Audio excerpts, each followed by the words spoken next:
আসন্ন ত্রয়োদশ জাতীয় সংসদ নির্বাচনকে সামনে রেখে কুমিল্লায় নির্বাচনী জনসভায় মনিরুল হক চৌধুরী বলেন, গণতন্ত্র ও ভোটাধিকার পুনরুদ্ধার অত্যন্ত গুরুত্বপূর্ণ। সবাই ঐক্যবদ্ধ থাকলে একটি ন্যায়ভিত্তিক ও জনগণের সরকার প্রতিষ্ঠা করা সম্ভব হবে।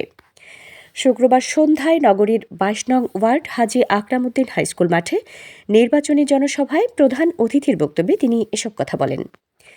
তিনি বলেন, আমি কথা দিচ্ছি কেউ আপনাদের অধিকারে হস্তক্ষেপ করার সাহসও করবে না। আপনারা নির্ভয়ে ভোটকেন্দ্রে যাবেন, পছন্দের প্রার্থীকে ভোট দিবেন, মূল্যবান ভোটের মাধ্যমে নির্বাচনকে সফল করবেন।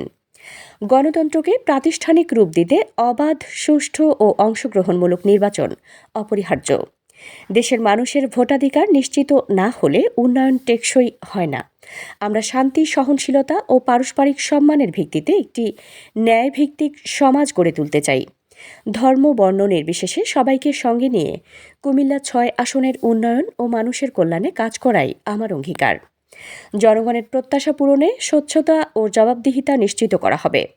তরুণদের কর্মসংস্থান, শিক্ষা ও স্বাস্থ্যসেবার উন্নয়নে বিশেষ উদ্যোগ নেওয়া হবে। তিনি আরও বলেন, আমি শুনতে পাচ্ছি আপনারা ভোট কেন্দ্রে যাওয়া নিয়ে ভয় পাচ্ছেন। আপনাদেরকে কে বা কারা ভয় দেখাচ্ছে জানি না, তবে কথা দিচ্ছি আপনাদের সম্পূর্ণ নিরাপত্তার দায়িত্ব বাংলাদেশ জাতীয়তাবাদী দল নিয়েছে। শুধু নির্বাচনে নয়, নির্বাচনের পরে আগামী সম্প্রীতির বাংলাদেশে আপনাদের সম্পূর্ণ নিরাপত্তা বহাল থাকবে বলে কথা দিলাম। মতবিনিময় সভায় শাহ আলম মজুমদারের সভাপতিত্বে অতিথি হিসেবে বক্তব্য রাখেন কুমিল্লা মহানগর বিএনপির সভাপতি উদ্বাতুল বারী আবু, সাধারণ সম্পাদক ইউসুফ মোল্লা টিপু, কুমিল্লার বিভিন্ন সনাতনী সংগঠনের নেতৃবৃন্দ উপস্থিত ছিলেন।